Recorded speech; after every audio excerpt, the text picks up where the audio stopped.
Halo, halo selamat sore semua. Selamat sore, saya Ari Sutanti dari British Council. Sore ini senang sekali kita bisa dan akan berdiskusi tentang unlocking the potential of rural social enterprise, atau kurang lebih dalam bahasa Indonesia adalah bagaimana membuka peluang dan potensi dari social enterprise yang berbasis di komunitas. Sambil kita menunggu partisipan lain masuk ke dalam link Zoom ini, saya akan memberikan sedikit background bahwa acara ini atau diskusi sore ini adalah bagian dari program Developing Inclusive and Creative Economy yang dilakukan oleh British Council, dan dalam konteks developing atau strengthening rural social enterprise ini, British Council Indonesia bekerja sama dengan Social Enterprise Academy di Scotland dan juga bekerja sama dengan PLUS atau platform usaha sosial. Nah, sore ini kita kedatangan tamu-tamu, teman-teman baik dari Indonesia maupun dari UK yang akan berbagi tentang seperti apa sih menjalankan social enterprise yang berbasis di desa atau di komunitas, dan juga apa sih permasalahannya ataupun apa sih asyiknya gitu ya, bagaimana impact yang dicapai, juga bagaimana kesulitan yang dihadapi selama masa pandemi ini, bagaimana mereka tetap bisa thriving atau tetap berkembang, menjalankan bisnisnya dan juga misi sosialnya.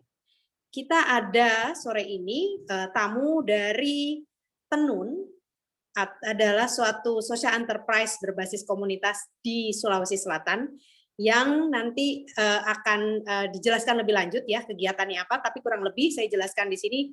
Tenun ini seperti namanya ya, Tenun, berkait dengan kegiatan di mana bekerja sama dengan para masyarakat, komunitas, juga people dengan disability untuk membuat bahan tenun menjadi berbagai produk yang menarik, sophisticated, dan juga masuk ke dalam market yang premium.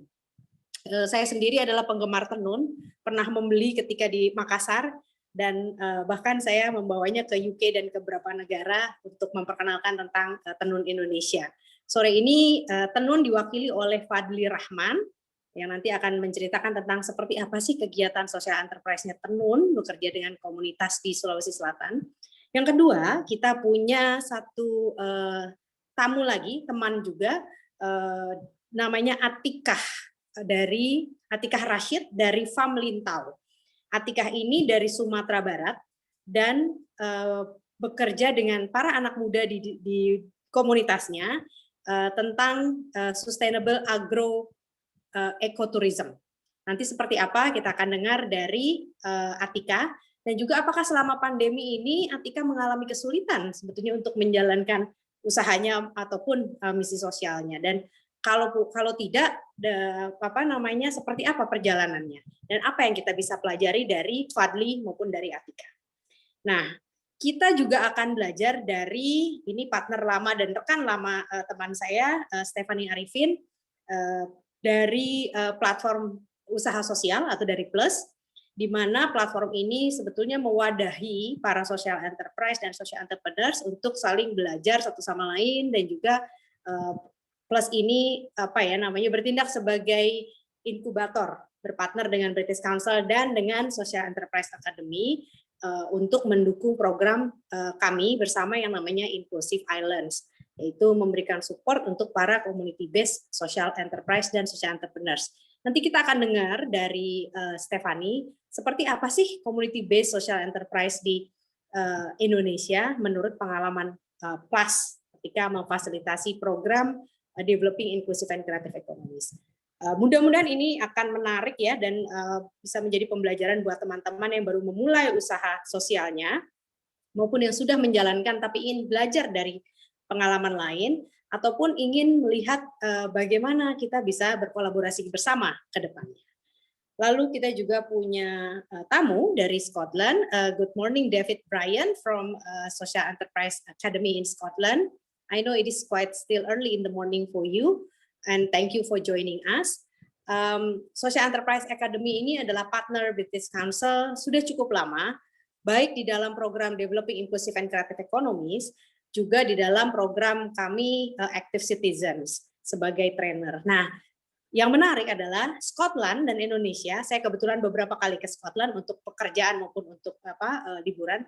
Saya melihat banyak sekali kesamaannya community based social enterprise di Scotland dan di Indonesia. Banyak yang berbasis di rural atau di pedesaan maupun di komunitas, dan banyak sekali juga di inisiasi di bidang kegiatan social enterprise yang diinisiasi ada di bidang agriculture, ada di bidang community based tourism dan sebagainya. Nanti kita akan mendengar lebih jauh dari David.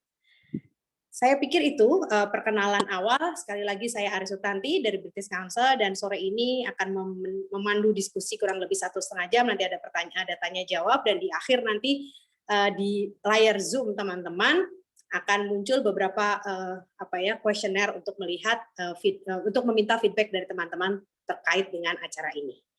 Saya pikir begitu, tanpa berpanjang-panjang, mungkin sebaiknya kita panggil Fadli Rahman untuk bercerita tentang apa sih Tenun itu, bagaimana Tenun menjalankan usahanya di komunitas, bagaimana memulainya, bagaimana strugglingnya, produk-produknya apa sih, dan kemudian tantangannya apa dan bagaimana melewatinya ketika masa pandemi seperti ini, dan bagaimana rencana ke depannya. Silakan Fadli. Oke, makasih Mbak Ari. Kayaknya sempat ketemu waktu di Makassar waktu itu. Betul, di acara Rapti. Iya, betul. Oke, saya share screen dulu ya, biar bisa ketahuan.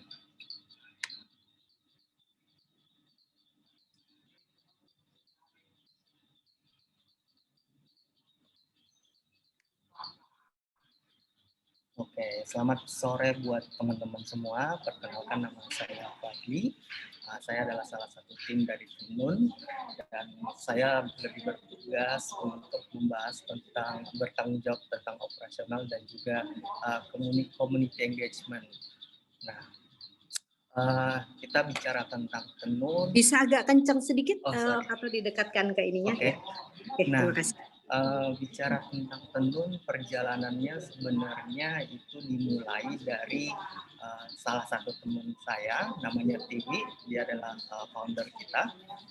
Jadi waktu dia lagi disertasi di UK, waktu itu dia melihat bahwa potensi social enterprise di sana itu sangat maju, dan dia melihat bahwa ini bisa nih diaplikasikan di Makassar. Nah, akhirnya ide itu dilemparlah ke teman-temannya yang di Makassar. Nah, kami di sini menyambut, dan setelah itu kita berdiskusi melalui WhatsApp waktu itu ya, dan setelah itu kita melakukan riset.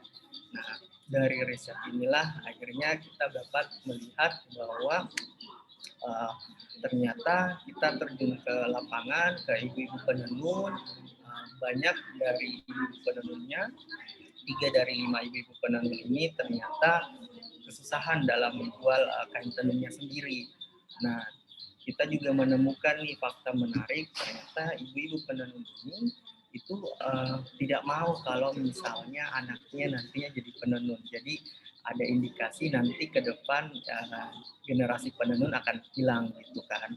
Nah, kita melihat itu, kemudian kita mencoba masuk lagi nih, karena kita pengen usaha ini, bisnis ini nantinya ada impact-nya.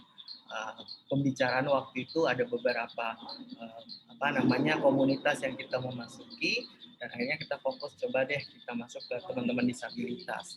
Nah, kita melihat ternyata dari 15% dari populasi dunia, 15%-nya itu adalah teman-teman disabilitas, dan 9 juta di antara mereka itu ada di Indonesia.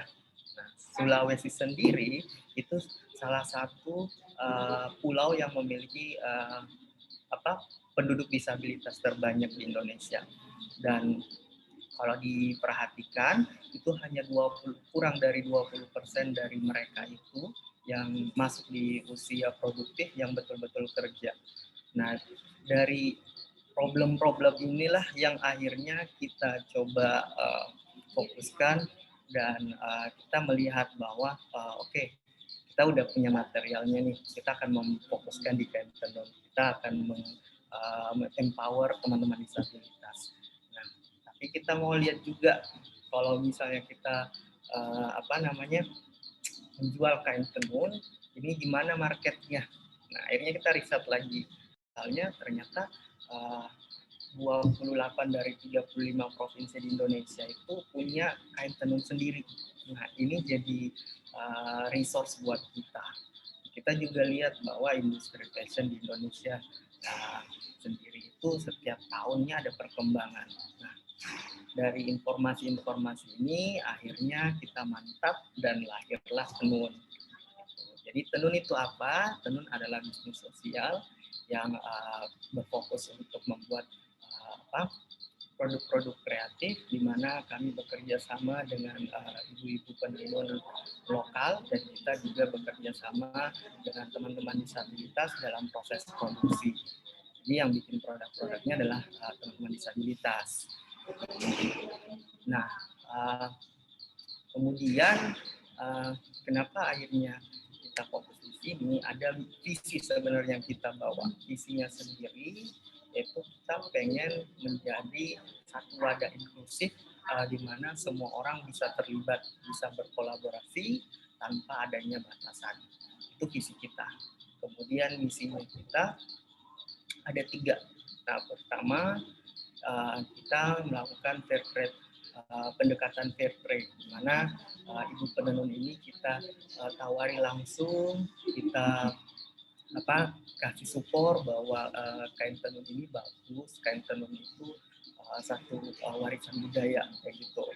Nah, pun dari harga yang mereka kasih itu kita tidak tawar-tawar lagi kayak gitu. Kemudian kita juga ingin memberikan inklusif lapangan kerja untuk teman-teman disabilitas. Jadi kita mempekerjakan teman-teman disabilitas, kita juga bekerja sama dengan vendor-vendor yang mempekerjakan teman-teman disabilitas.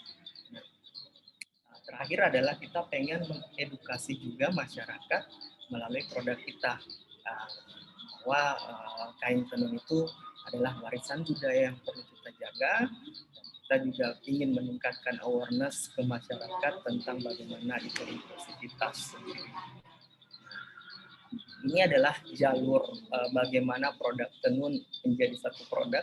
Jadi dari kain tenunnya itu sendiri, kita ibu-ibu penenun kita lokalnya itu kita minta tenun, kemudian kita bertemu dengan teman-teman disabilitas, kita training mereka untuk membuat produknya, kemudian setelah mereka sudah mahir, kemudian kita jual produk itu dan hasilnya kita gunakan untuk keberlanjutan atau sustainability dari usaha kami. Nah, tenun itu mulai di tahun 2017. Nah, idenya muncul di 2016 akhir.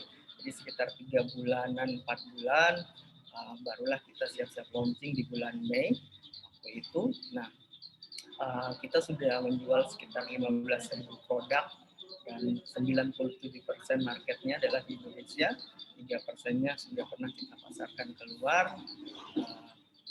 Dan kita juga bekerja sama dengan 9 ibu-ibu penenun di 6 desa yang tersebar di Indonesia Timur. Nah, kita sudah mengempower teman-teman disabilitas kurang lebih ada 500 lebih melalui pelatihan-pelatihan yang sering kita lakukan. Ini ada beberapa partner-partner yang pernah bekerja sama dengan tenun. Nah, tadi dibahas ya produknya apa saja. Jadi ini produk-produk dari tenun. Nah, ada CC-an, ini foldable bag. Jadi kalau dibuka jadinya kayak ransel gini. Nah, kemudian ada 5. Ini 5 dari bahasa Makassar nih, artinya dari kata limang. Limang itu artinya tangan. Tapi kita singkat jadi 5, ini clutch. Tas tangan ya, karena fungsionalnya di tangan. Terus ada tulis, kemudian ada lampa paspor cover. Terus ada bejana, ini adalah beberapa perjalanan akhirnya kita membuat inovasi produk-produk yang lain, ada bejana, ada ibuka, ada bening, ada masker juga sesuai dengan situasi yang sekarang ya. Kemudian ini adalah contoh bagaimana produk kita kemas ya. Kita juga selalu berupaya untuk mengemas produk itu eksklusif mungkin lah istilahnya ya untuk siapapun yang menerima nantinya, karena yaitu ada pesan yang ingin kita sampaikan juga melalui produk kita. Dan lanjut. Nah, ini adalah beberapa aktivitas dari Tenun sendiri. Jadi seperti tadi saya bilang, ada pelatihan fotografi, kemudian kita membuat dressing bag, kemudian bisnis sosial, media sosial untuk bisnis, untuk teman-teman disabilitas, kemudian donasi juga. Jadi ada beberapa kegiatan dan salah satu juga kegiatan adalah kelas bahasa Indonesia untuk teman-teman tuli. Karena teman-teman tuli kemampuan bahasa Indonesianya juga masih kurang, makanya kita akhirnya membuat kelas bahasa Indonesia khusus untuk teman-teman tuli. Nah, kemudian ada workshop kelas bahasa isyarat. Jadi kita bekerja sama dengan salah satu mall di Makassar untuk mengadakan kelas bahasa isyarat.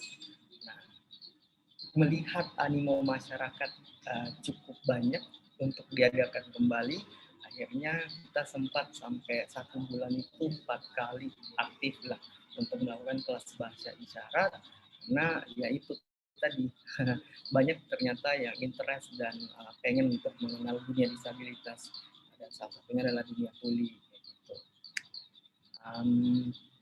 Lagi ya, ini festival. Jadi setelah perjalanan 2 tahun itu di 2019 akhirnya kita membuat satu festival namanya Festival Inklusif 2019 Asar untuk Semua. Nah, ini sebenarnya konteksnya di mana kita merasa bahwa tenun sudah banyak nih berinteraksi dengan teman-teman disabilitas, dan kita pengen teman-teman yang lain juga merasakan bagaimana keseruan berteman dengan teman-teman disabilitas. Dan alhamdulillah ya, kita ekspektasinya ada 200 orang yang akan datang, dan ternyata ada 400 teman-teman yang datang, baik itu teman disabilitas maupun non disabilitas. Ini adalah beberapa tim inti kami. Jadi ada Pratiwi Hamdana yang mestinya hari ini hadir ya. Nah, kemudian ada Fauzan sendiri, kemudian ada saya, kemudian ada Niki Clarentina Pratiwi. Mungkin itu saja kalau dari slide ya. Tapi kalau kita bicara perjalanan situasi sekarang, dan karena kalau kita bicara situasi sekarang agak beda. Nah, kalau impact-nya cukup besar juga di tenun, karena pada akhirnya banyak teman-teman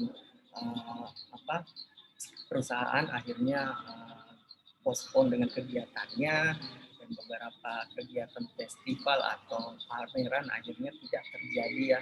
Jadi cukup kena dengan tenun, dan kita sempat akhirnya berpikir untuk untuk hold dulu untuk memulai lagi gitu, sempat, tapi akhirnya kita berunding, dan kita melihat bahwa kita masih bisa nih tetap jalan dengan situasi seperti sekarang gitu. Dan makanya muncullah inovasi kita membuat masker, karena kita melihat peluangnya untuk sekarang yang cukup ideal adalah itu. Dan yang kedua adalah kita mencoba untuk mengurangi jam kerja. Jadi mungkin yang biasanya setiap hari masuk itu kita kurangi gitu, karena situasinya juga tidak memungkinkan yang untuk terus aktif untuk produksi. Itu sih kalau yang dilakukan Tenun untuk tetap survive di situasi sekarang. Tapi sekarang masuk di 2021, situasi sekarang udah cukup kita udah cukup adaptasi lah istilahnya ya. Dan beberapa perusahaan juga udah mulai kita jalin kembali. Jadi alhamdulillah kita akan kembali lagi untuk bisa aktif lagi dan bisa survive lah lagi ke depannya. Kayak gitu sih. Mungkin dari saya itu, dan sebelum kita tutup, mungkin saya share keseruan di mana festival kemarin ya. Saya tunggu ya. Ada video yang akan saya share.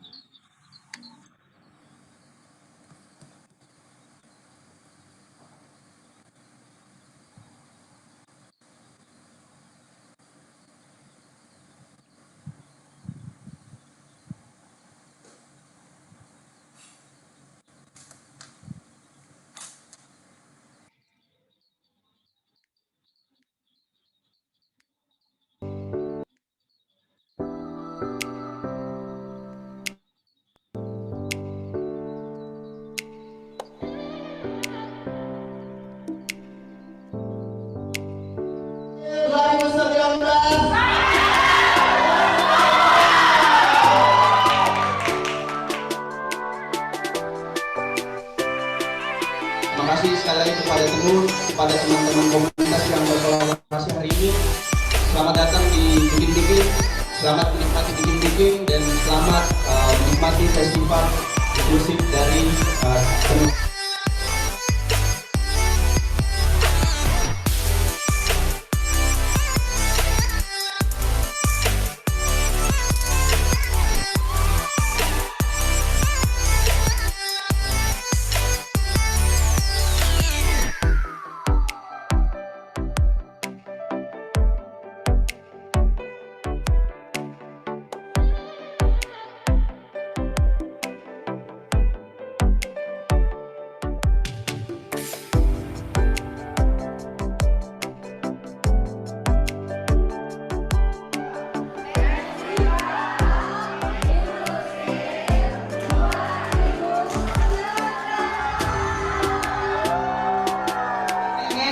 Perspektif orang-orang semuanya bahwa oh ternyata disabilitas dan non disabilitas itu tidak ada bedanya, kita semua bisa berdaya, kita semua bisa melakukan banyak hal, dan itu akan kita buktikan di Festival Inklusif 2019 hari ini.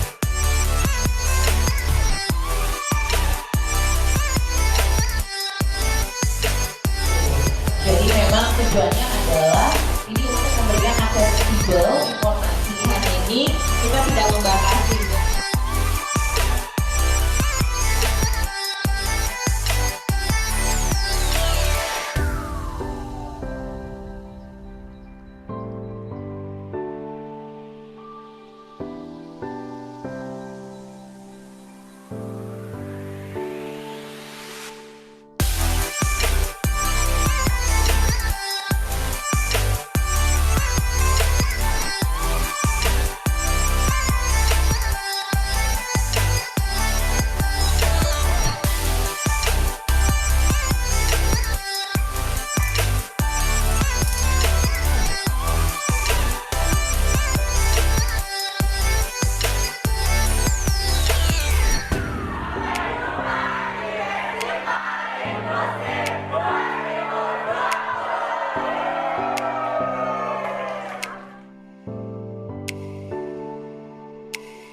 Thank you Fadli. Tadi, halo. Thank you Fadli untuk presentasinya. Menarik sekali tadi ya. Jadi model bisnisnya adalah memberdayakan dan menjual barang-barang hasil tenun untuk berbagai macam produk yang salah satu bagian dari keuntungannya dipakai untuk memberdayakan lagi para disable dengan bikin festival inklusi, kelas bahasa isyarat dan sebagainya. Oke, nanti pasti ada banyak pertanyaan, tapi saya akan beralih ke pembicara berikutnya dulu. Saya akan mengundang Atikah Rashid dari FAM Lintau dari Sumatera Barat. Silakan Atika. Ini juga menarik, ini tentang bagaimana memberdayakan anak-anak muda di komunitas dan bagaimana mengelola sustainable agroecotourism. Oke. Halo, tes. Suaranya terdengar nggak ya, Mbak? Ya, terdengar. Halo Mbak Ari. Keren banget tadi dari Tenun, aku udah ngikutin dari Tenun juga. Hello David, nice to see you again. Dan ada Mbak Steph juga. Halo semua teman-teman Plus dan teman-teman yang hadir di ruangan Zoom ini. Makasih atas kesempatannya. Jadi aku mau coba share screen dulu. Bentar.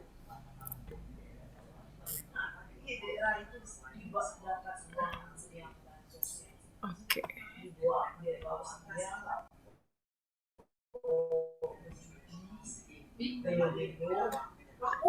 Sudah terlihat ya?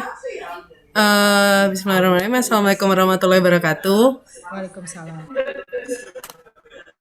Sebelumnya, hai semuanya, perkenalkan, saya Tika, lengkapnya Tika Rishad dari FAM. Ini sedikit cerita tentang saya asli orang Minang, suku Minang. Dulu, Mbak Tika, sorry, ini halo? suaranya agak eko. Boleh lebih dekat ke ke mikrofon, atau kalau pakai dua device, matikan salah satunya karena echo dan agak putus. Udah nggak pakai dua device. Oke, sekarang lebih jelas. Ini masih Mbak? Sekarang sedikit lebih jelas, sudah lebih jelas. Terima kasih. Oke deh. Jadi hai semuanya, perkenalkan saya Tika, lengkapnya Tika Rishad, saya dari FAM. Sedikit perkenalan, saya asli orang Minang. Dulunya pernah kuliah teknik kimia, terus pernah kerja setahun di corporate, terus setahun ngajar di Papua, 6 bulan jadi workshop hunter, belajar tentang usaha sosial. Menyebutnya sebuah learning journey, perjalanan pembelajaran di FAM. Dalam perjalanan pembelajaran saya pernah bergabung di Inclusive Island 2019 yang diadakan oleh Plus, salah satu program dari DICE ini juga. Webinar kali ini sebagai salah satu impact initiator perwakilan dari Sumatera Barat, dan beberapa bulan yang lalu ketemu David di webinar Community Leading in Tourism sama SEA gitu. Nah, ini saya mau jelasin sedikit tentang FAM. FAM ini adalah sebuah usaha sosial berbasis agroeduwisata yang coba saya kembangkan bersama teman-teman di Lintau, khususnya di Sumatera Barat. Sebelum saya mau putar video tentang FAM. Bentar. Oke.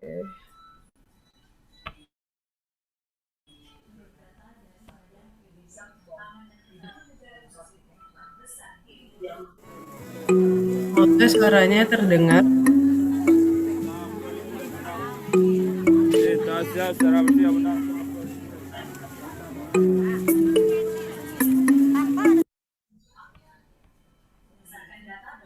Suaranya terdengar ya? Maaf, videonya putus-putus, Atika. Mungkin boleh dijelaskan. Sound video. Mohon maaf, ada background noise yang kenceng banget juga dari belakang Atika. Oh iya, sebentar Mbak. Dan juga ada videonya dia loading, dia tidak tidak terdengar suaranya dan belum keluar gambarnya secara sempurna. Yeah. Jelaskan saja kalau boleh, sambil nunggu videonya jalan. Oke. Oh iya, bentar Mbak. Saya iniin bentar ya.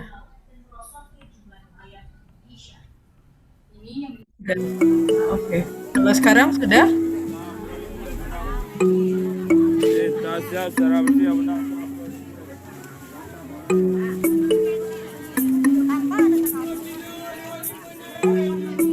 Urbanisasi menjadi tren di pedesaan. Menjadi petani bukanlah pilihan terbaik. Kehidupan di perkotaan jauh lebih menarik dan tampak lebih menjanjikan. Tapi, desa dengan kekayaan alam yang melimpah, siapa yang akan mengelola?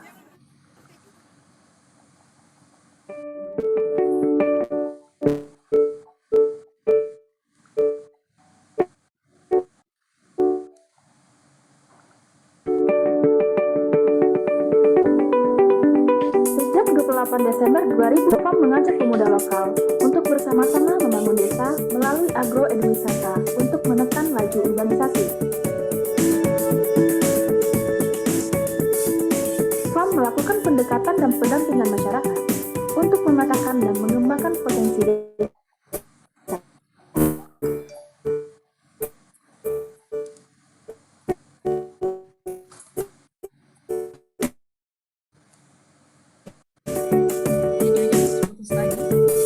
Produk lokal.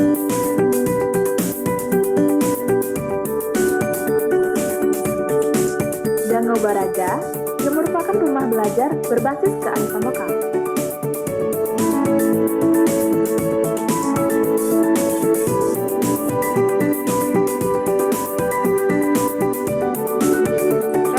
Ini kan Pendampingan produsen lokal dalam mengembangkan usaha serta promosi produk melalui PAMKADES.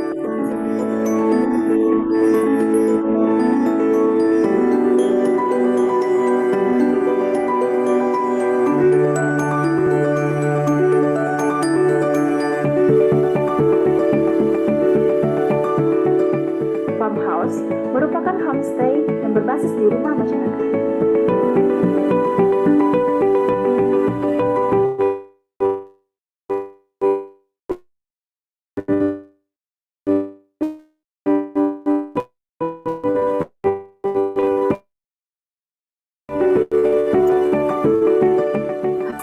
Farm percikan cerita.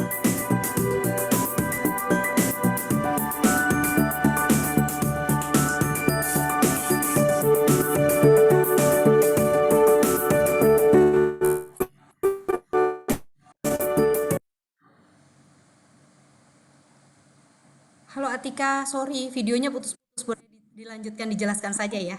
Terima kasih. Ya, nggak apa-apa Mbak. Tadi kayaknya sinyalnya nggak bagus. Ya, itu nanti juga bisa dilihat di YouTube. Nah, itu sedikit penjelasan tentang FAM. Jadi FAM itu kita merupakan sebuah usaha sosial. Kita kerjanya empower, ngajakin anak-anak muda di desa buat yuk sama-sama kita bangun desa. Salah satu caranya lewat agroedwisata. Tapi dengan tetap mempertahankan kearifan lokal, alam dan budayanya. Tujuannya untuk apa? Buat nurunin laju urbanisasi di desa. Nah, kenapa agroedutourism? Jadi agroedutourism itu ada 3 unsur.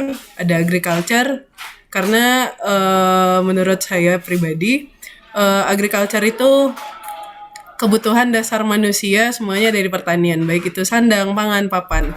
Terus kalau edukasi, kalau kata Nelson Mandela kan senjata paling ampuh untuk merubah dunia itu adalah dari pendidikan. Dan terakhir kenapa tourism? Karena dari pengembangan wisata kita bisa mendapatkan multiplier effect dari pengembangan yang kita lakukan kayak gitu.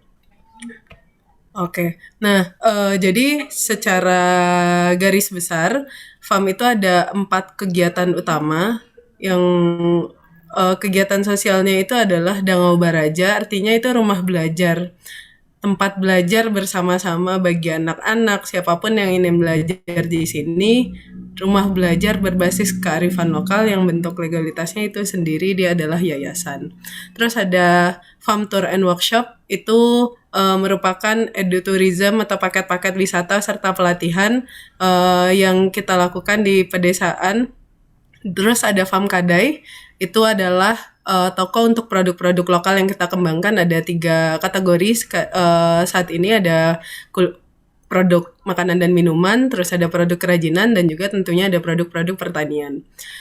Terus ada farmhouse, ini masih dalam pengembangan. kita mau memberdayakan rumah-rumah masyarakat itu menjadi homestay yang nantinya saat orang berwisata langsung menginap dan live in di rumah-rumah masyarakat. Karena temanya unlocking the potential of rural social enterprise, jadi saya mengibaratkan membangun sebuah usaha sosial ataupun inisiatif itu seperti berkebun. Karena basis kalau mau berkebun, kita harus nyiapin dulu benihnya. Nah, benihnya itu apa sih benih yang mau ditanam? Jadi sebelum mau bikin usaha sosial ya ideasi untuk develop, sama seperti pertama bangun farm, mau bangun apa? Kenapa mau bangun itu? Yang kedua, kenapa sih? Why? Kita harus membangun itu, kalau enggak kenapa? Terus yang ketiga, goals-nya apa sih yang mau kita capai? Kalau farm sendiri kita mau nurunin laju urbanisasi, sukses indikatornya apa? Nah, ini proses panjang sih semuanya. Terus know how to plan, gimana cara kita untuk membangun inisiatif tersebut, needs-nya apa aja, terus trial error, dan yang paling penting ya enjoy the process. Terakhir, reflect dari hasil panen. Hasil panen kalau kita berkebun kan ada yang sesuai dengan harapan, ada yang enggak, ya apapun hasilnya itu perjalanan pembelajaran kita gitu. Jadi ada goals and why, ya apa tujuannya dan kenapa.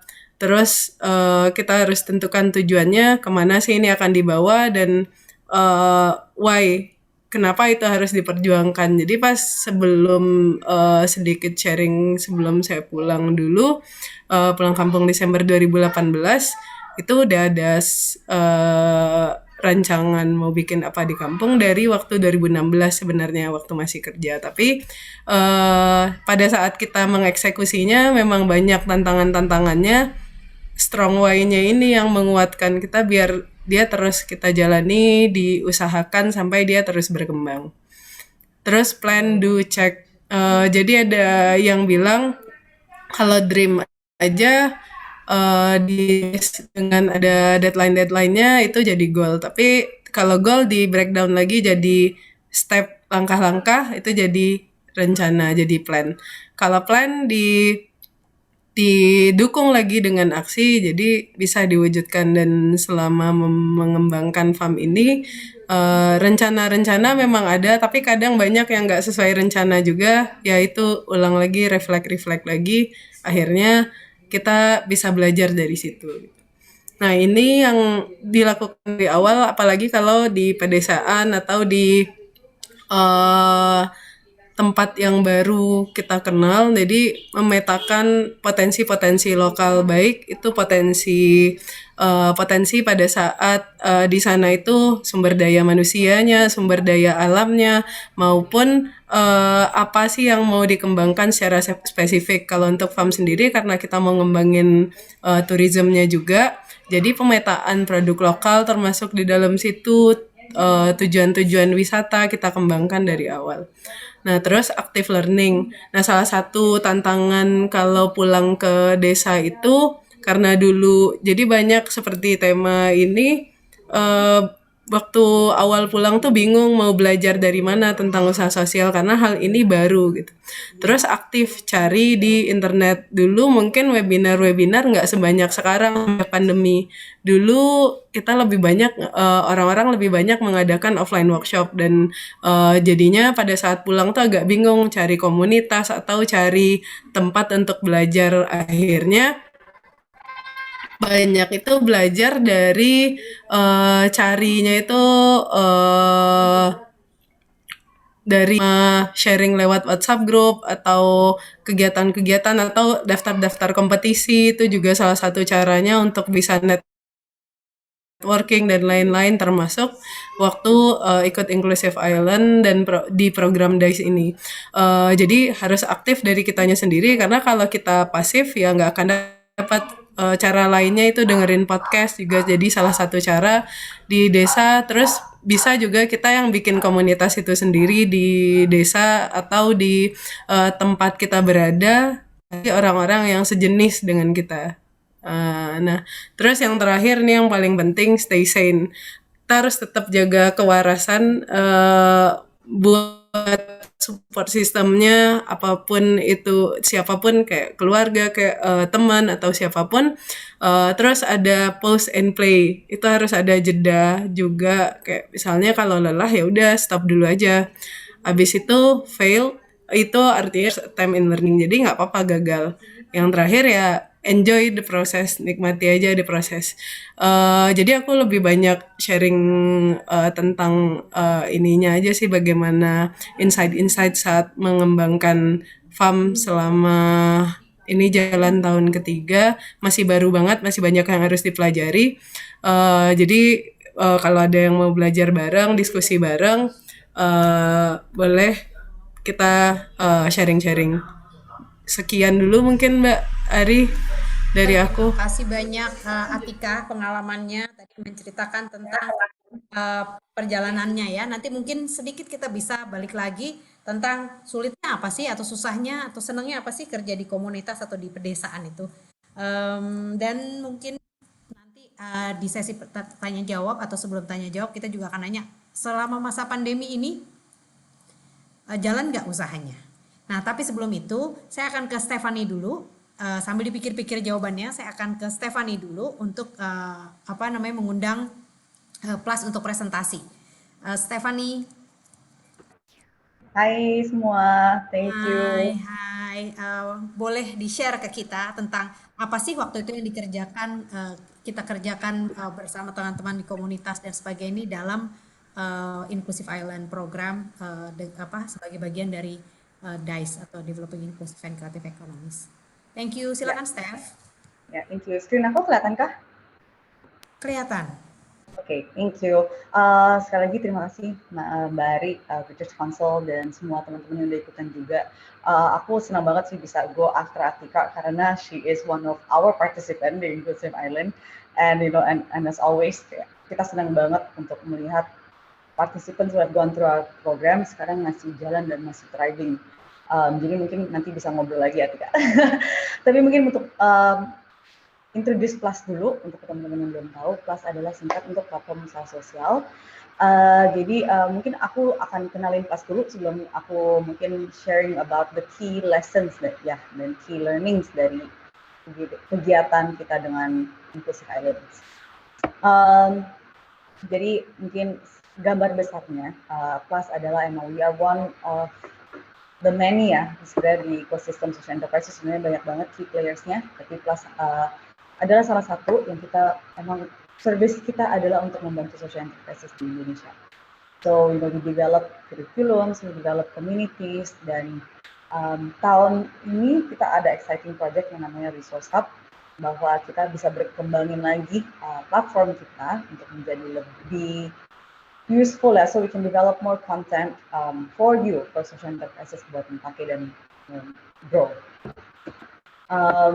Ini untuk mungkin kenalkan tim kita, mungkin buat Atika yang udah pernah ikutin program kita lebih familiar, but we are a growing team. Untuk mensupport banyak social enterprise sebenarnya we need more people, but this is a great team. Kayaknya banyak deh yang kayak lagi di audience, so hi guys, thanks for your hard work. Dan ini salah satu emang tools Plus yang perkembangan dari awal adalah komunitas dan direktori. Jadi if you go on our website usahasosial.com, kita sudah petakan sekitar 600 social enterprises di Indonesia. Data ini sebenarnya is ever changing ya, karena as we know social enterprise ada yang baru, ada yang gugur, it's just a cycle of it. Pertama-tama kita ada 1,000, sekarang kita lagi curate, we're down to 600, tapi mungkin masih showing growth ya, because there's always new, and then lebih banyak juga di luar Jawa, which I think is promising. Di dalam komunitas kita, di WhatsApp group, kita ada sekitar 300-an members, jadi kita ada idenya untuk berkembangin komunitas adalah we want to encourage social enterprise untuk ada collaborative effort, buat peer-to-peer sharing juga. Jadi bukan hanya dari Plus yang memberi knowledge, tapi juga ada kalian di antara peers as well, karena menurut kita itu valuable lessons yang mungkin dari Plus pun kita belum bisa share. Dan dari Plus juga we provide every Friday adalah yang namanya Community Day, Social Impact Day kita. Jadi kita memberi waktu tiap Jumat untuk memberi free consultation hours buat semua social enterprise sama tim-tim kita. So all you have to do is go on our website sebenarnya, just schedule your calls, dan we'll schedule the consultation hour juga, dan di sana juga kalian bisa akses database kita, how do you join our community groups, WhatsApp groups, dan juga how do you observe and access the database yang kita sudah lihat, and curriculums as well. Mungkin ini, mungkin boleh juga ya sharing. Kalau dari direktur kita, the top 3 biggest sector of social enterprises adalah creative economy, education and health, dan agriculture, fishery, and forestry. Menurut aku ini nggak surprising, considering Indonesia punya kreativitas, agriculture adalah salah satu besar banget in terms of industry. So this is actually di social enterprise juga reflect yang menurutku mirip sebenarnya. Mungkin aku juga bisa sharing sedikit tentang classes punya framework. Ini salah satu framework yang kita bangunkan di kelas. Cara kita mengakses social enterprises di tahap mana. Kalau untuk kelas sendiri sih, most of our audience social enterprise-nya adalah masih di tahap early. So a lot of the tools and assets that you guys need itu masih lebih belum pendampingan konsultasi dan pendampingan sharing dari teman-teman yang peer-to-peer. So that is, I guess, the primary audience that we work with. Mungkin aku sebut aja jadi cepat. Mungkin aku bisa sharing langsung lompat ke project kita yang dengan British Council. Our first project with British Council sebenarnya ada di 2018 kalau nggak salah. We actually did a research tentang landscape social enterprise in Indonesia. Jadi di survei ini kita survei sekitar 500 social enterprises di Indonesia. Mungkin aku bisa tambahin juga bahwa ini emang sebelum pandemi ya. So, but I think in terms of content ini masih relevan sekali karena di luar social enterprise punya landscape kita juga petakan stakeholders lain. Jadi siapa sih, who are the other enablers, who are the higher education, pemerintah apa, funding option apa, semua juga ada di report ini. Jadi teman-teman, meskipun there are some irrelevant data, mungkin karena sekarang sudah pandemi, but there's also I think a lot of very valuable data yang kalian bisa, it's very worth reading. Meskipun itu ada tiny URL-nya, jadi tinggal ketik tinyurl.com/resetdc, teman-teman bisa ada langsung akses report ini. Dan mungkin ini yang tadi Atika sudah sedikit cerita, it's our Inclusive Island Project. Buat teman-teman yang di Indonesia, kita semua tahu ya, salah satu challenge Indonesia adalah kita ada 17,000 islands, dan itu cara kita skala impact dan cara kita skala aktivitas kita sebenarnya itu emang it's a very challenging prospect karena di dalam 17,000 island itu ada culture yang beda, bahasa yang beda, kebiasaan yang beda. Jadi ini emang salah satu ya, goalnya Plus bahwa kita nggak akan stuck di Jakarta atau di Jawa punya konteks, tapi we'll have the opportunity to branch out our network ya, and all the tools that we have. Jadi dengan itu kita bore with Inclusive Island dan kita seleksi 5 kota. Tadi ada Jayapura, Makassar, Medan, Padang, dan Pontianak. Kenapa 5 kota ini? Kita alongside British Council we surveyed kota-kota yang mana paling banyak ada social enterprises atau potensi social enterprises, and who are the local stakeholders yang kita bisa engage. Jadi ini termasuk local universities, local government, and the local ecosystem. So dengan analisa itu we decided on these 5 cities. Jadi dengan project ini kita seleksi sekitar 4 social enterprises per kota, and they became our impact initiator. Jadi tujuannya emang dari Plus, emang tujuannya sebenarnya creating mini Plus ya, karena we know Plus sendiri nggak mungkin bisa hadir di 17,000 pulau. So what we want to do is actually replicate what we do. We empower other people to replicate what we do. Jadi dengan Inclusive Islands ini, dengan 20 participants kita, we train them, we give them the content, bukan hanya untuk mandirikan social enterprise mereka, tapi cara mereka disperse that knowledge to local community juga.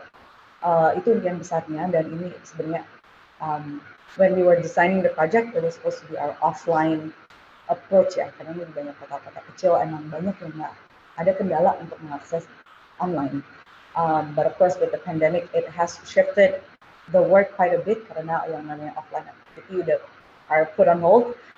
But I think we're hoping that as things get better, makin banyak yang divaksin juga, aktivitas kita ini akan bisa berjalan lagi. So maybe I can share a little bit. Mungkin aku udah cerita juga.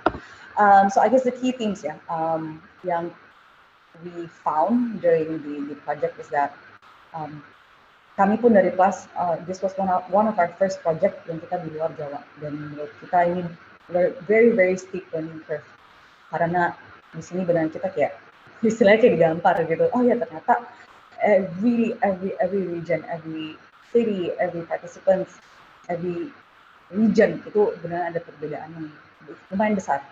Jadi emang nggak ada satu solusi yang akan menjawab semua masalah tantangan di seluruh Indonesia.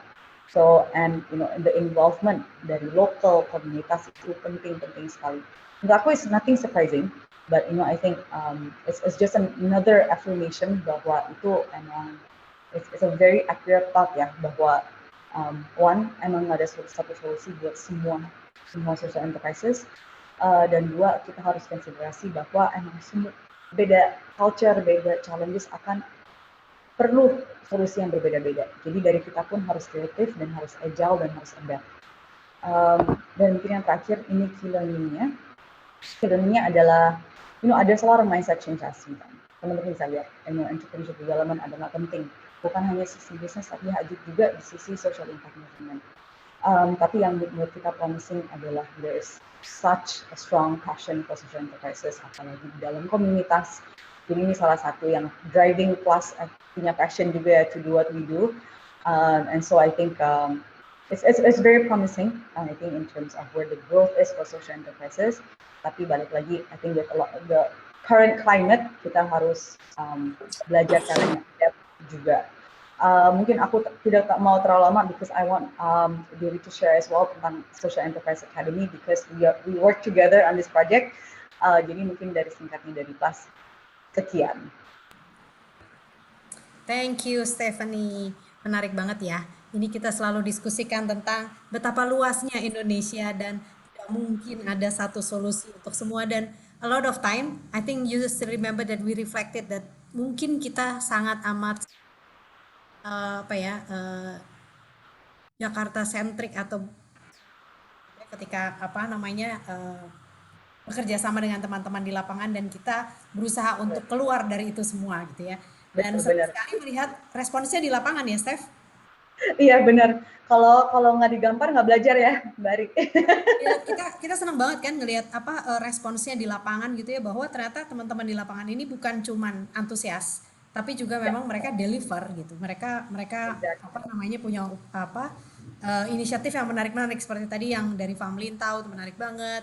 Juga yang dilakukan teman-teman Tenun dan sebagainya.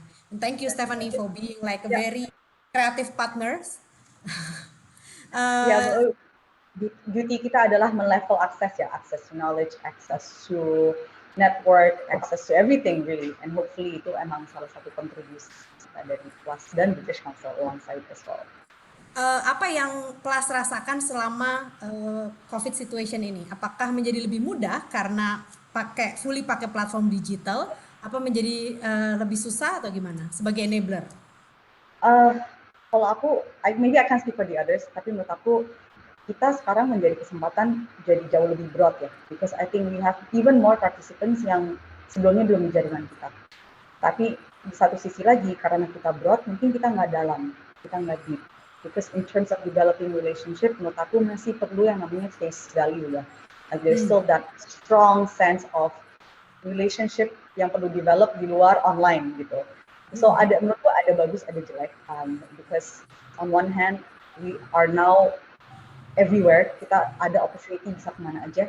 Tapi balik lagi untuk sustain and to develop stronger, deeper relationship, I feel like we need to go beyond the online. Jadi menurut aku ini promising start. I think again kita positif banget sih to see all the SE kind of like adapting and being agile ya to the conditions. So hopefully this is the first step of many progress, dan fingers crossed. Nanti mungkin bisa ditulis di chat juga ya bagaimana teman mau mengakses servisnya Plus. Mungkin ada yang baru datang dan baru tahu Plus, bisa mengakses resource-nya Plus, kelas-kelasnya atau sessionnya Plus.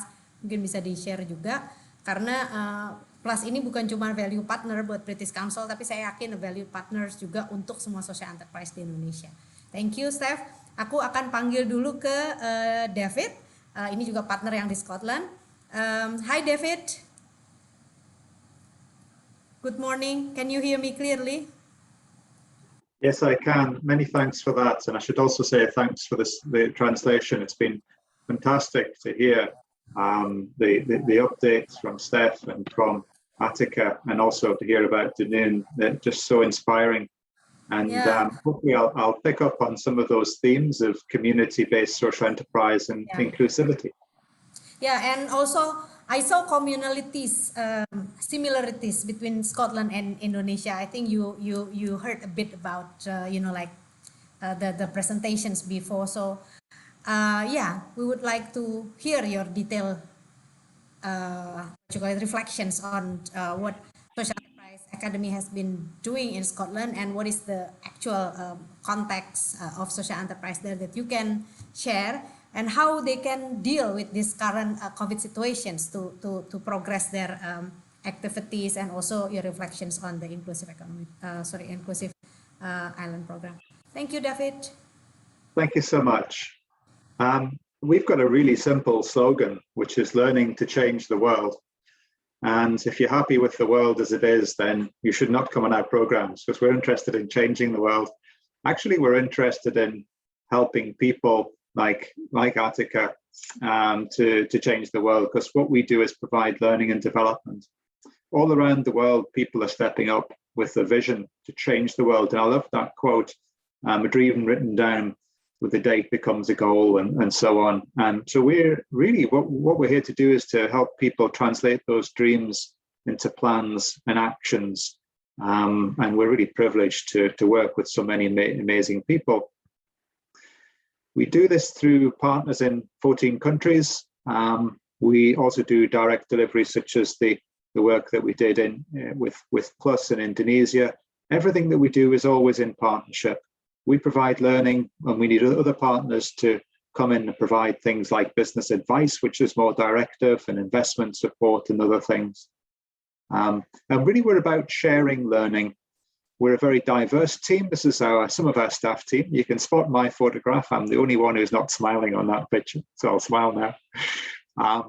But we've got staff across the world, and we've also got facilitators who provide a great team, and we're really interested in sharing the learning. The learning's not just one way. The learning needs to go both ways, in fact, many ways across the network. We enable individuals to build on their strengths and build on their skills. And that's really important. It's strengths-based. It's not deficit-based. It's about building on the things that we can do well. And here's a really important point. All of our facilitators are social enterprise practitioners themselves. That means that they are social enterprise leaders. They are doers. As we say, they've got the T-shirt. And we develop in them really high quality facilitation skills. And that means that our learning is always culturally appropriate. It's also peer learning. It's also about connecting. And we've already talked about the importance of connecting. The other speakers have mentioned this. Connections lead to partnerships, and partnerships in themselves are one of the sustainable development goals. Now, because we deliver through partners, our learning is always responsive to needs and context. So that's us. We work with social entrepreneurs whenever they might find them. That includes in schools as well as in communities, and of course, globally. So that's enough about Social Enterprise Academy. I want to spend most of the time talking about social enterprise in Scotland, particularly community-based social enterprise, and how it's reacted to COVID. I think the first thing to say is that social enterprise is a really well embedded concept in Scotland. It seems to fit neatly with our sense of community and our sense of social justice. All of these little dots are social enterprise locations. They cluster in the urban areas because more people live in urban areas. But actually, proportionally, there are more social enterprises in rural areas per capita. 2/3 of social enterprises in Scotland are led by women, and that's really important because women are underrepresented leading for-profit businesses, but for purpose businesses, and that's how we define social enterprise, primarily for purpose rather than for profit. The majority are led by women. And there's a massive 88,000 people employed in social enterprise in Scotland. There's only 5 million people live in Scotland, so you can see it's a really important part of the economy. So I'm just briefly going to reflect on some of the challenges of social enterprise before I go on to explore some of the benefits and some of the ways in which social enterprise responds. The main challenge for rural social enterprise is urban areas, because urban areas, cities, are where decision makers tend to be based. And decisions are made about investment and about services. And there's a perception that rural areas are not a good place to invest in new services, new facilities. And as a result, rural areas become ignored, they become undervalued, and all of the development is focused on urban areas. So there's a perception, an incorrect perception perhaps, that rural people are not entrepreneurial. Actually, the reverse is the case. And I want to even highlight that extends to our maps. You can see this map in the top right of the map. There's the Shetland Islands, where there are lots of social enterprises, as you can see. But the map maker must have been in urban Scotland because they put the Shetland Islands in a box. It's actually much further north. And I think this is just representative of the way in which people in urban Scotland tend to misrepresent rural communities. So this is a map, which is a different view of Scotland. And instead of the rural island communities being in a box, we put the mainland of Scotland in a box, and we show the true location of the islands. Now, this is lighthearted, but there's a serious point here.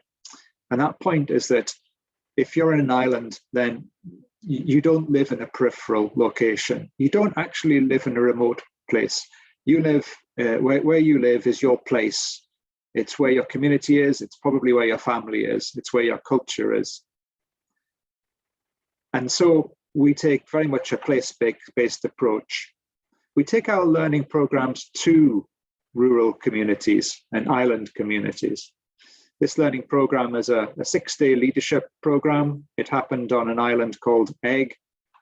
Egg's got 100 people living on it. But there's some really interesting things going on in social enterprise there. So about half the participants came from Eigg and half the participants from other rural communities. It was a sunny day. It was actually February, which is a cold time of the year, but sunshine is very unusual in Scotland. So if the sun comes out, we sit outside. And you can see that people are relaxed. They're sharing. The man with the yellow boots is sharing in particular. He's not the facilitator. The facilitator is the lady with the grey hair in the foreground. But you can see that the facilitators created a safe space where sharing is possible and there's great peer learning happening. And that really encapsulates our learning programs. Take them to where people are, and actually the response is really positive. And this is one of the social enterprises that he was talking about. This is Eigg Electric. Eigg is 6 miles offshore, 6 miles from the mainland, not very far. But again, those decision makers in the cities decided it wasn't worth the cost of laying electricity connection to Eigg. So until Eigg Electric, a social enterprise, created a renewable energy grid on Eigg, there was no mains electricity. They only had expensive and noisy diesel generators. So Eigg Electric not only provided electricity connection for the first time in Eigg, this was about 14 years ago, but actually it provided a model that the rest of Britain is now interested in following, because it's a local grid based on solar power, wind power, and hydroelectric power. with only a backup generator when it's needed. So in that way, rural communities cannot be behind the trend, cannot be lacking in technology, but they can be leaders in innovation and technology. And social enterprise is really a great way of highlighting the good things, highlight the strengths and the innovation in rural areas, and start attracting more positive attention on rural areas. So this is the island of Skye. You might recognize Anne Martin, who was the learner on the program that we delivered in Indonesia. Is Anne with the white trousers, and she's delivering a program on the left-hand side that is in Gaelic medium. Gaelic is an indigenous language in the Highlands of Scotland. It's spoken by about 100,000 people, but only about 10,000 people use Gaelic on a day-to-day basis. So we think it's very important to make our learning programs, some of our learning programs, available in Gaelic. It's a great way of supporting and continuing the local culture.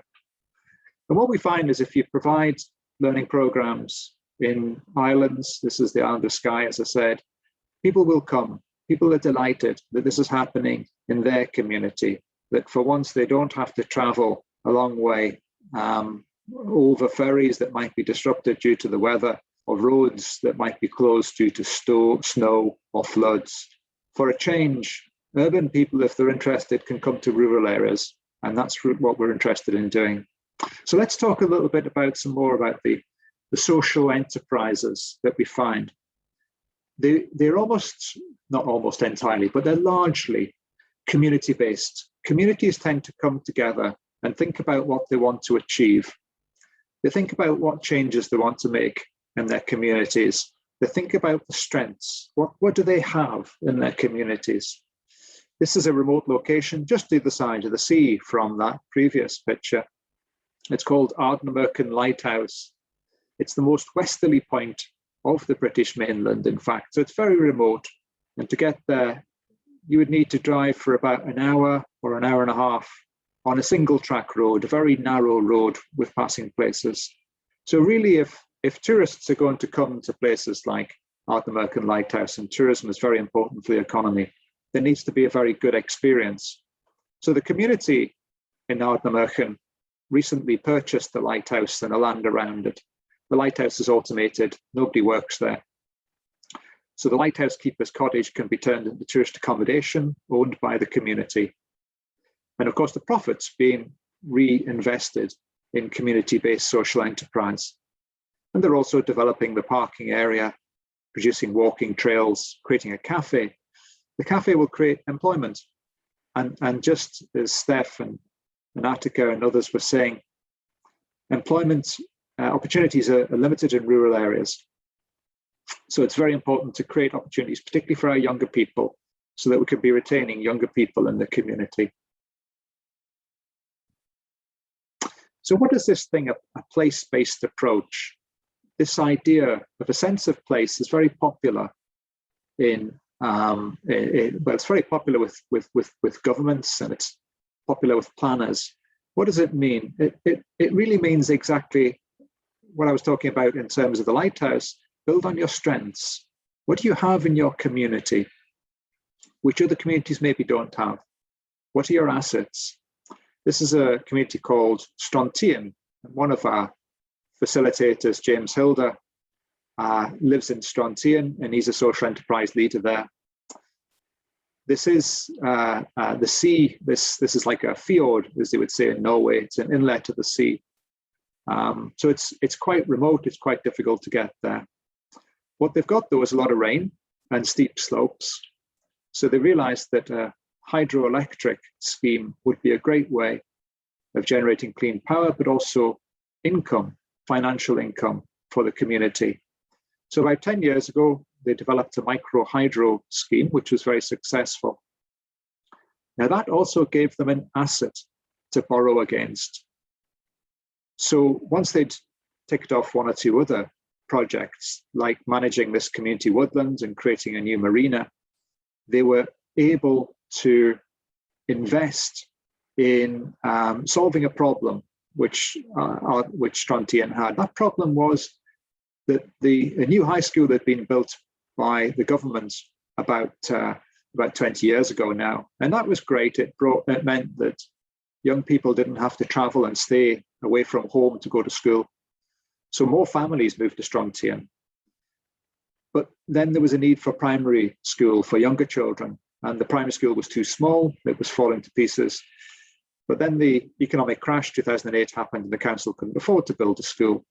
So the community said to the council, to the local government, we will build a school for you, and we will lease it to you, and you can deliver education in our school. And that's exactly what they did. This is a school on the right-hand side.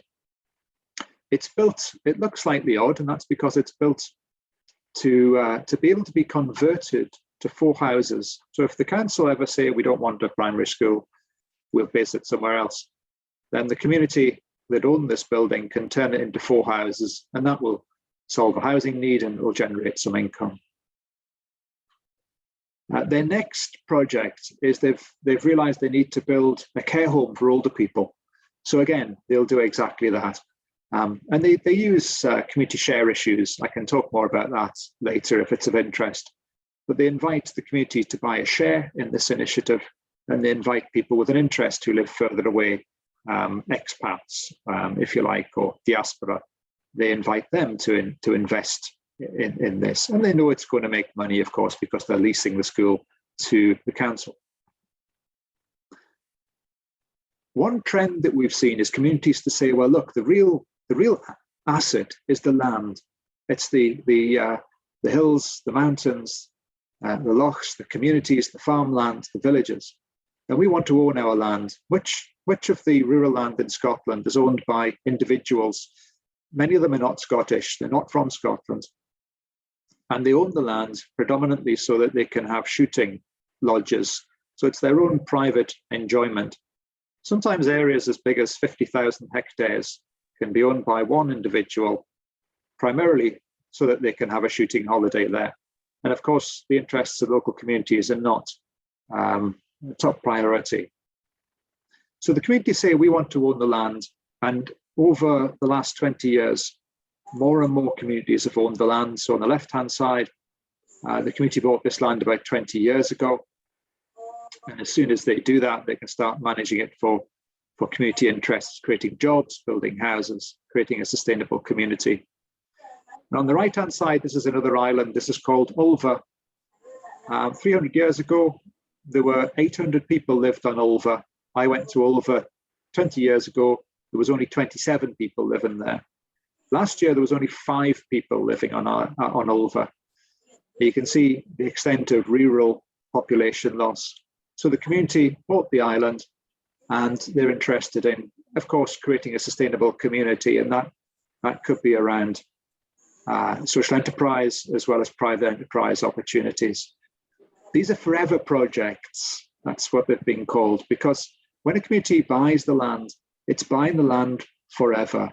It's for the next generation, and the generation after that, and the generation after that. So a different form of community-led social enterprise. This is Atlantis Leisure, a leisure centre in a town called Oban. The council owned the swimming pool about 30 years ago, but it wasn't a very good swimming pool, and it cost the council money to run.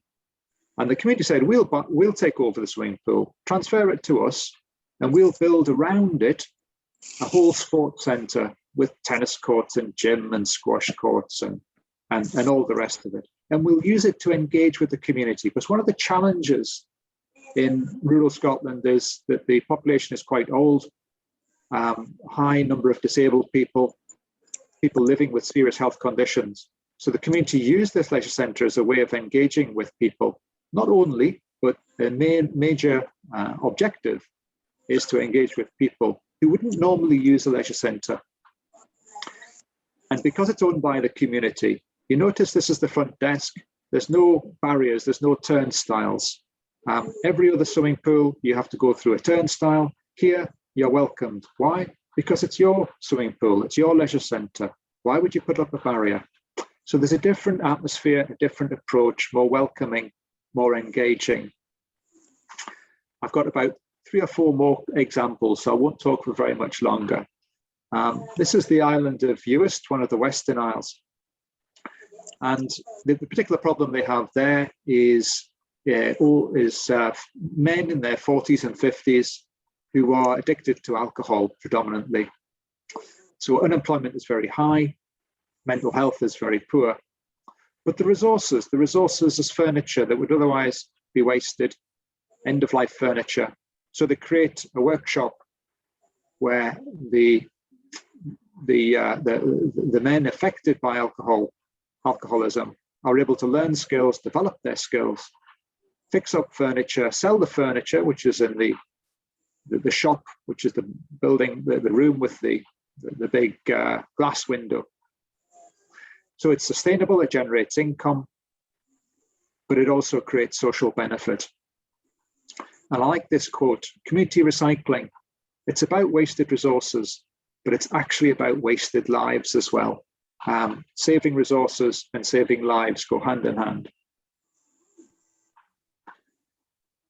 People with disabilities often are unemployed in Scotland. We heard about that from Tanoon, and it's just the same in Scotland.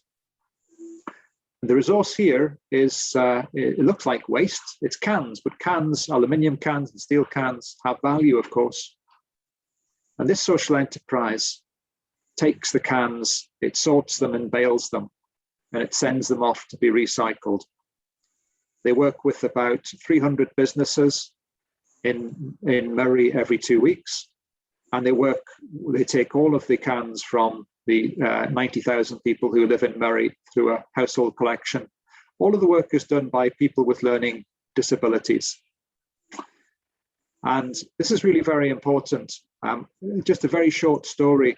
They noticed at the end of the day that the hard hat that they wear, one of them was missing at the end of every day. There was an empty peg where no hard hat was returned by the workforce.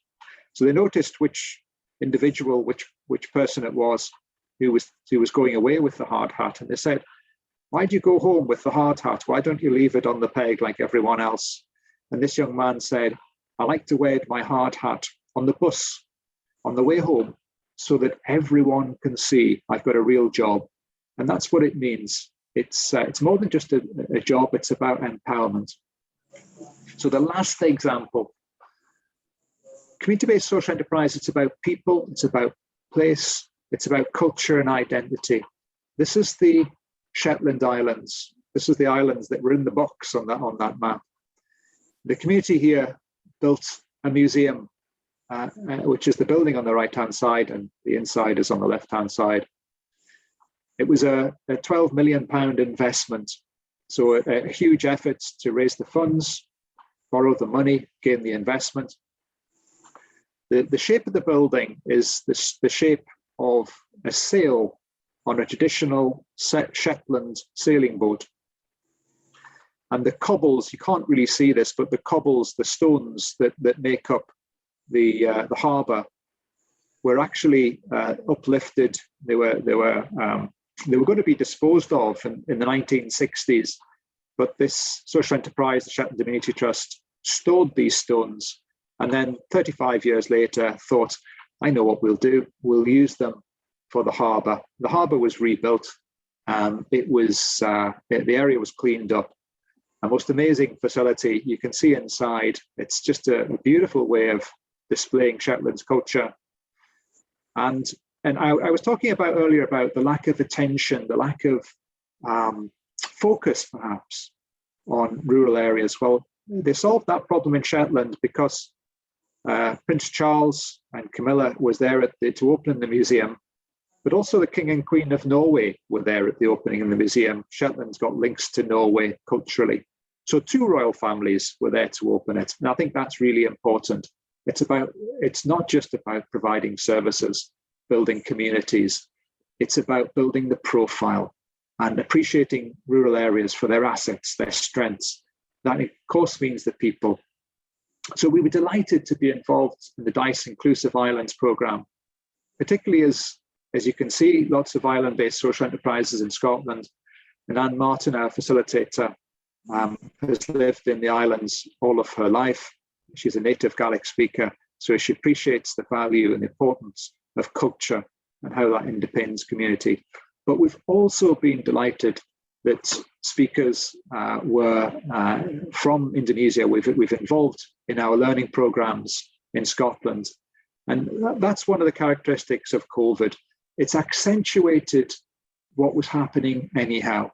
COVID tourism was big in rural areas, and now it's even bigger because people want to go to rural areas because they're safe, they're secure, they're lower rates of COVID-19. So they want to stay longer, and of course communities, that's a great opportunity, but they need to provide more for communities to do, like the museum, like the lighthouse, and so on. Well, COVID has also allowed us to internationalize our learning programs, and that's been a good thing too, because not only did Attica, as you mentioned, provided an excellent input into a tourism program for Scottish learners, and that included the leader of the lighthouse that you saw earlier, but also we had Repa from the Gastro Tourism Academy, another Indonesian social enterprise, who spoke at another program we did this year. So that's really what we want to do more of. We want to create this community of practice, and we're really keen to work further with people in Indonesia. So thank you for listening. I hope I haven't spoke too long. I hope you've understood what I've said. And it's been, as I say, it's been fantastic to hear from the other speakers too. So thank you for the invitation. Thank you, David.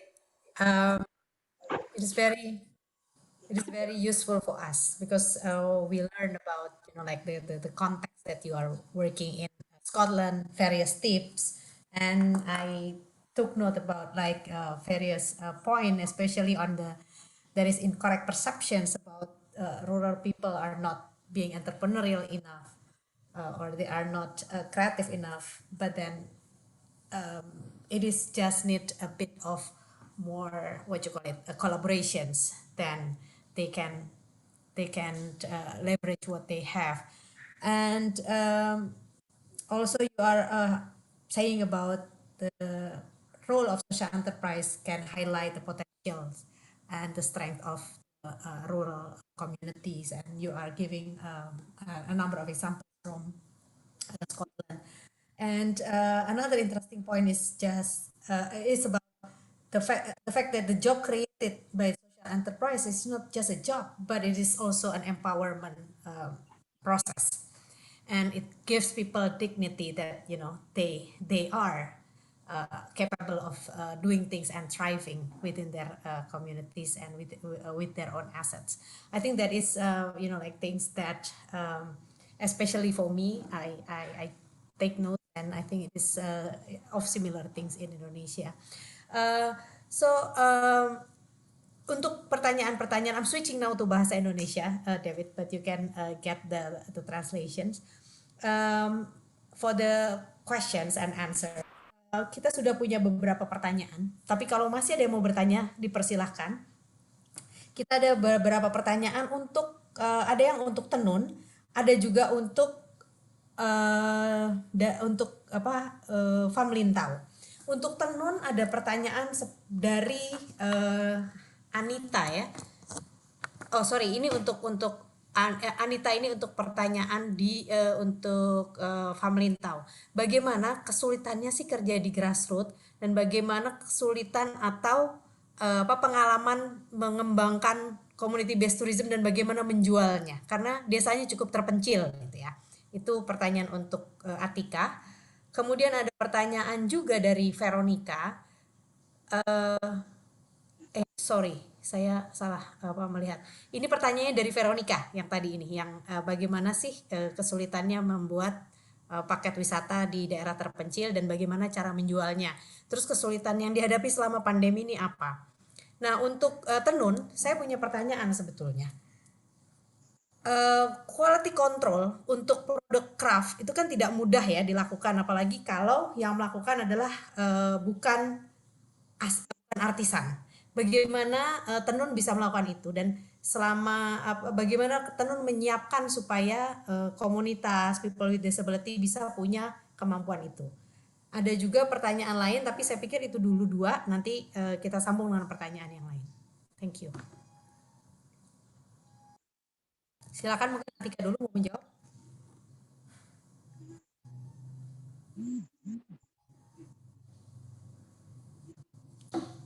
Halo? Halo Atika, bisa didengar pertanyaan saya? Ya, halo Mbak. Ya, langsung dijawab aja ya Mbak. Jadi yang tentang dari Mbak Veronica ya tadi.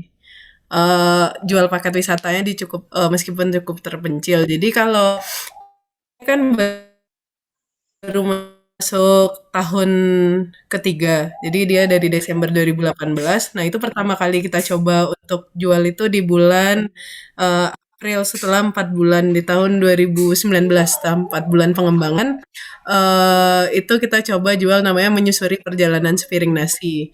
Nah dari awalnya itu memang agak sulit sih kita karena daerah yang dikembangkan si Lintau Lintau ini sendiri itu bukan daerah wisata kan sebelumnya. Jadi kita harus mengembangkannya itu istilahnya ya memang dari nol karena meskipun mereka punya banyak potensi tapi belum daerah wisata, banyak hal yang harus dikembangkan di situ. Nah, jadi tahapan awalnya itu memang kita pemetaan potensi lokal dulu. Baru dari pemetaan potensi lokal tadi kita arrange dikemas menjadi sebuah paket wisata yang targetnya kalau customer kami itu adalah orang-orang urban yang rindu main ke desa ataupun orang-orang yang pengen healing trip yang semacam itu. Nah, itu kita dapat itu emang banyak dinamikanya. Terus dan banyak itu sebenarnya yang paling banyak datang adalah untuk volunteer teaching di Dangau Baraja di rumah belajar yang kami kembangkan. Kita membatasi dan close kegiatan-kegiatan yang offline itu jadi switch ke bikin-bikin online event, webinar, workshop, bikin online event tuh kerjasama kolaborasi dengan beberapa pihak juga. Jadi sebenarnya pandemi ini malah jadi kesempatan buat kita ngembangin paket wisata sekaligus mempersiapkan potensi-potensi lokal ini biar lebih meningkat baik itu produk maupun lokasi-lokasi wisatanya, pendampingan masyarakatnya karena kalau di lokal kan masih bisa kita lakukan tapi untuk mendatangkan orang dari luar yang susah. Tapi di pandemi ya menurun di awal tapi setelah itu kita switch ke online dan sampai sekarang itu udah mulai open trip beberapa kali untuk kita ada di Lintau, ada susur goanya, ada arung jeram, ada camping, ada ngelihat sunrise apa segala macam itu kita mulai open tapi tetap dengan limited dan mulai benar-benar limit promosinya itu banyaknya memang lewat online dan sosial media dari awal sampai sekarang dengan storytelling marketing kayak gitu. Baik, kalau gitu. Jadi penjualannya Itu caranya yang online, awalnya tidak mudah, tapi coba dari memetakan masalah dan potensi, dan kemudian selama COVID ini dianggap sebagai kesempatan untuk mengembangkan paket wisata yang ada. Nah, terima kasih Atika. Saya balik ke Fadli menjawab pertanyaan yang tadi saya sampaikan. Satu pertanyaan lagi nih, bagaimana menjaga terlaksananya bisnis sosial dengan tetap melakukan bisnis komersil? Silakan Fadli. Bisa bilang Mbak, agak putus-putus ya? Suaranya. Iya. Oke. Ini ada pertanyaan dari Fadli untuk Anita, dari Anita untuk Fadli. Sorry, ini saya lagi terbalik-balik ini baca. Bagaimana Tenun menjaga terlaksananya misi sosial dengan tetap melakukan bisnis komersil? Bagaimana balancing ini social mission sama bisnis? bisnisnya dengan social impact-nya juga jalan. Betul, Ah, betul. Nah, kalau dari Tenun sendiri sebenarnya, kalau Tenun ada isyaratnya gini ya, biar teman JBI juga Ya. lebih jelas. Jadi memang kalau kita memang lebih aktif untuk melibatkan teman-teman disabilitas ini di setiap kegiatan atau program-program yang kita miliki gitu. Kita selalu mencoba interaksi dengan komunitasnya, organisasinya. Jadi biar mereka juga tahu, mereka juga istilahnya ketika ada informasi pelatihan ataupun informasi program yang bisa kita jalankan, kita akan melibatkan mereka. Nah, biar mereka juga istilahnya lebih berdaya lagi, itu sih sebenarnya. Jadi memang koordinasi yang baik dengan para pemangku organisasinya kayak gitu, itu yang kita jaga.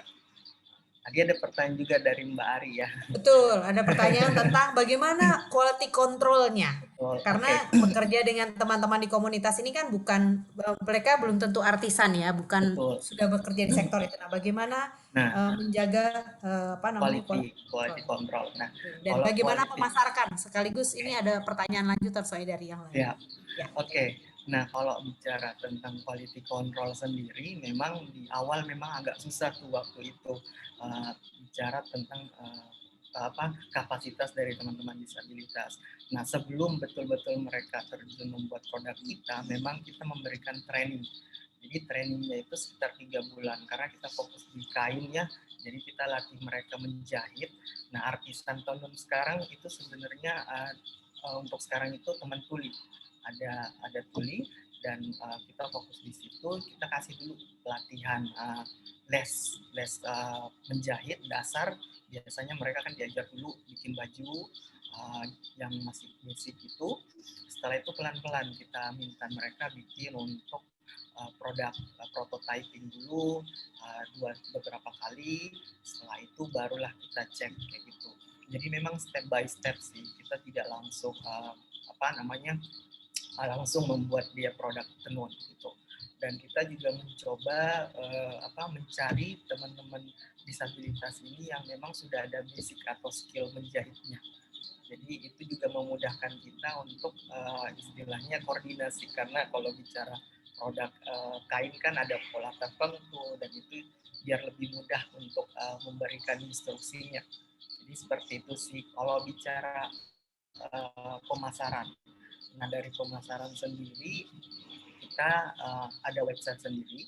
Kemudian kalau bicara sebelum pandemi kita aktif di pameran-pameran, dan selain itu mungkin lebih banyak mencoba untuk door to door sih. Kita punya tim juga di Jakarta yang aktif untuk menawarkan kerjasama dengan perusahaan-perusahaan, dan seperti itu sih kalau bicara untuk pemasarannya sendiri, Mbak. Oke, terima kasih Fadli. Jadi selama COVID ini sales turun atau tetap? Pastilah turun, Mbak ya. Dan ya kalau bicara sales COVID situasi sekarang memang turun. Tapi untuk menjaga itu makanya kemarin kita mencoba untuk fokus dulu di bagaimana untuk bisa sustain deh selama situasi COVID sambil mencari jalan keluar lah istilahnya. Dan program-program kita hold dulu, kita mencoba dulu untuk bisa sustain juga, tetap bisa jalan, dan mencoba untuk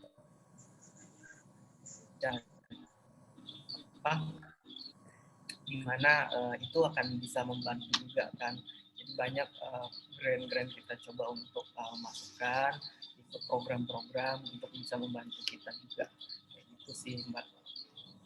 Baik, thank you Fadli. David, you get questions, and I also have questions for Stephanie. David, do you want to answer the questions that is pop up on the chat box? And on top of that questions, there is questions from Iqbal. I think he is asking about how can you do a social enterprise for deaf. Yes, thanks for that. Yeah. You want to answer now? Yeah.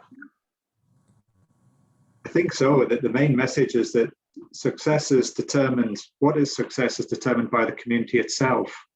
For too long, rural communities have been decisions about rural communities have been made in urban places, and this needs to change, and it is changing.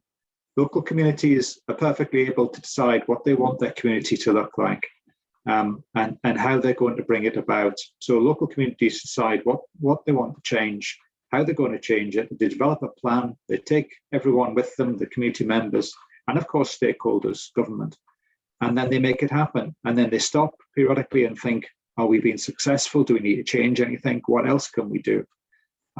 So ultimately, it's up to local people and local communities to determine what success looks like.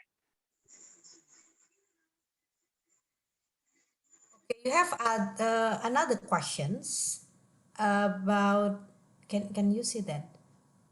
Hang on a second. It's from Dia, asking about what is the process when you want to open or start a rural social enterprise, especially when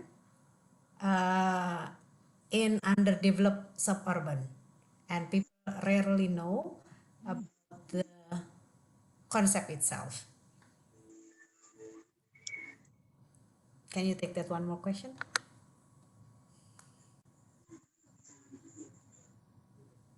Sorry, yes. I think I caught the question. I think the question is about how does social enterprise start when there's very little awareness of the concept and there's very few people to talk to. I think it's really important to see ourselves as a global community of social enterprise leaders. So if there are opportunities to be part of global events, as somebody said earlier, watch a webinar or listen to a podcast. There's lots of information and case studies about social enterprise on our website. And if you get in touch with me, I'm very happy to share some learning manuals and guides which provide a great introduction to social enterprise. So I think maybe look beyond your immediate community, look beyond your immediate surroundings. The wonderful thing about social enterprise is that people leading social enterprise are driven, they're committed, they're full of purpose, and they're very happy to share their experiences and to help other emerging social enterprises. So I think the message is to reach out for help and inspiration and develop the dream and share it with the people in your community. Share a dream and then develop a vision and then develop an action plan. Okay, there is another questions about how to become a facilitators, but before that, I will go to Stephanie first. Stephanie, you've been working and supporting hundreds of social enterprises. Given the COVID situation, if there are 3 top tips from you, from Plus, apa top tipsnya supaya teman-teman social enterprise, terutama yang kerja di rural atau dengan komunitas, bisa navigate during the situation. Ini sudah 1 tahun dan mungkin ini tidak akan membalik dengan cepat tahun 2021 ini. So kalau ada mungkin dari insights dari atau lesson learned dari pengalaman Plus selama ini berinteraksi. Ya, semoga tips yang aku beri bisa useful ya. But I think number 1,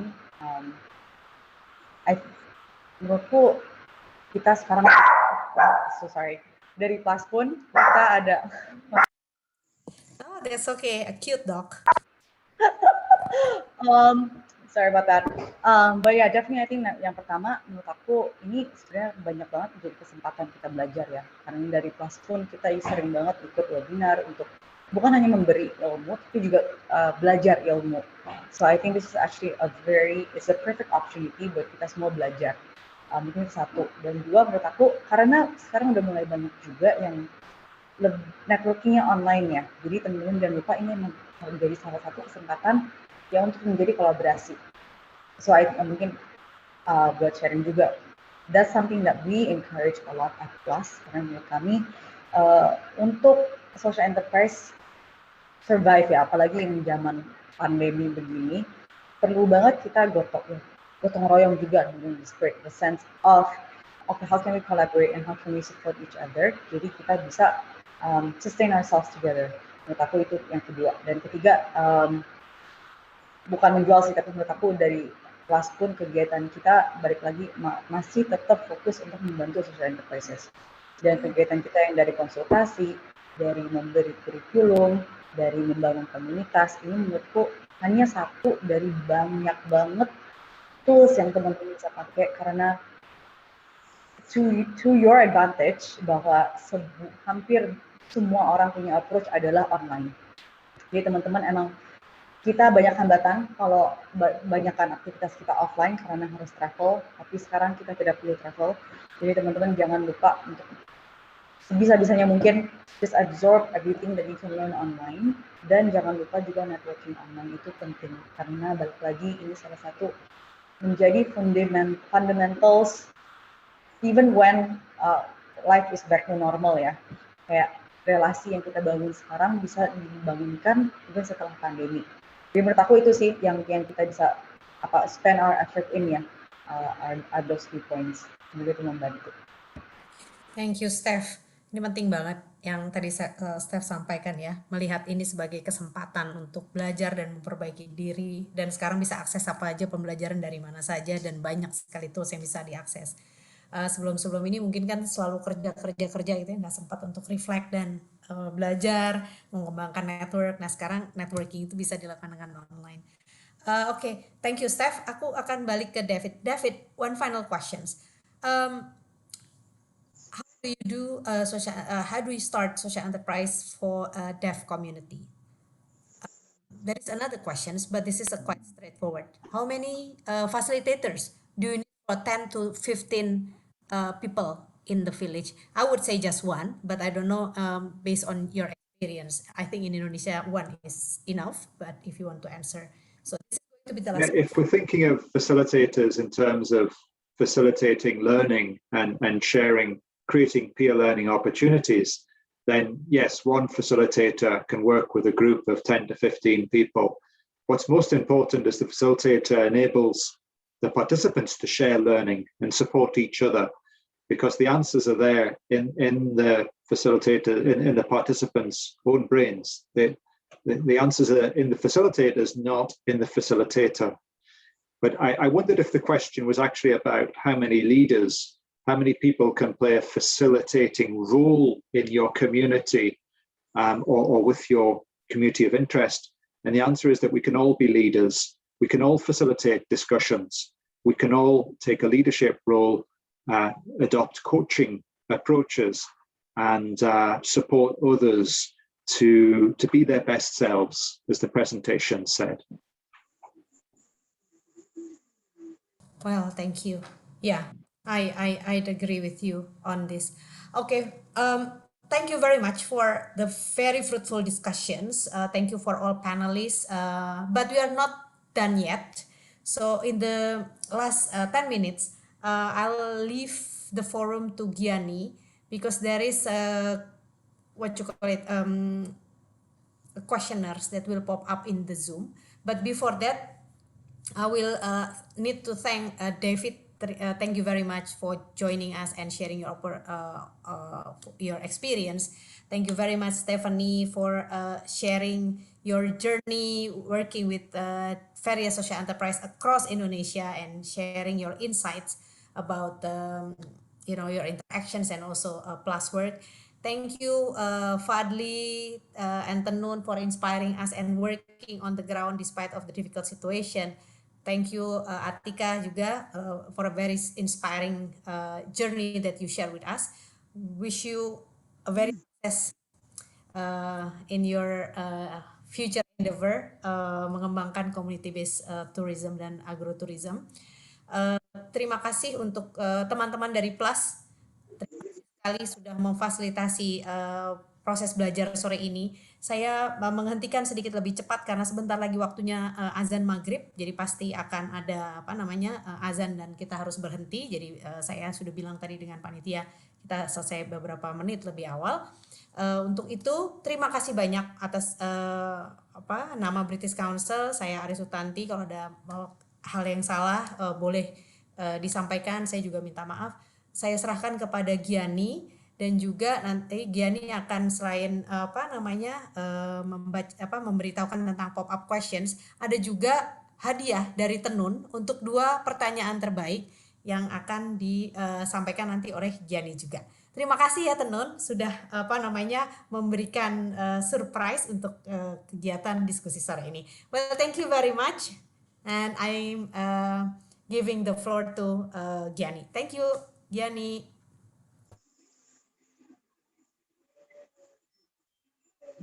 Selamat sore teman-teman. Terima kasih atas kehadirannya di acara Dash Learning Series hari ini.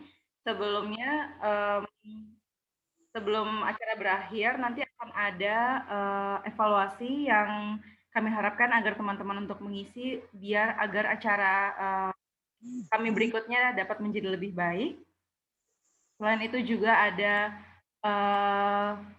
hadiah tadi dari Tenun, dari Mas Fadli untuk 2 pertanyaan terbaik. Tentunya ada Mbak Veronica Manohas. Mbak Veronicanya masih hadir di Zoom ini? Masih. Oh ya, ya nanti Mbak Veronica akan saya hubungi. Saya akan hubungi untuk diminta nama dan alamat. Lalu yang kedua, sebentar.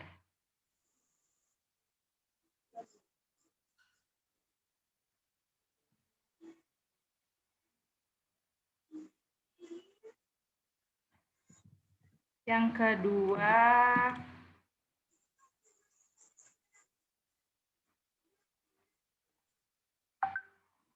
ada Mbak Dia. Mbak Dia masih ada di sini? Iya. Dia Rahmania Putri? Iya. Ya, nanti akan saya hubungi lebih lanjut untuk mendapatkan tulis dari Tenun. Baik, terima kasih. Sebelum mengakhiri acara ini, mungkin saya bisa minta tolong panitia untuk pop-up questions-nya dan diharapkan teman-teman mengisi polling tersebut. Terima kasih.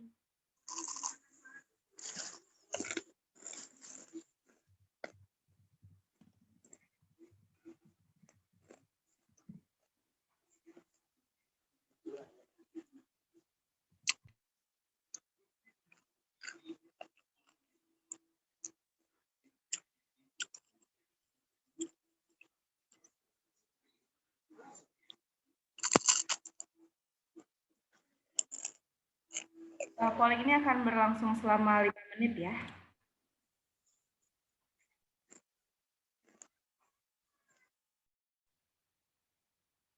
Polling ini akan berlangsung selama 5 menit.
Jika pembicara ingin live duluan juga dipersilahkan, dan jika teman-teman yang sudah mengisi polling juga boleh dipersilahkan untuk live.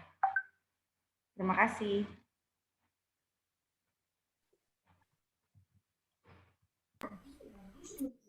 Thank you so much. Thank you so much, David. Thank you. semuanya.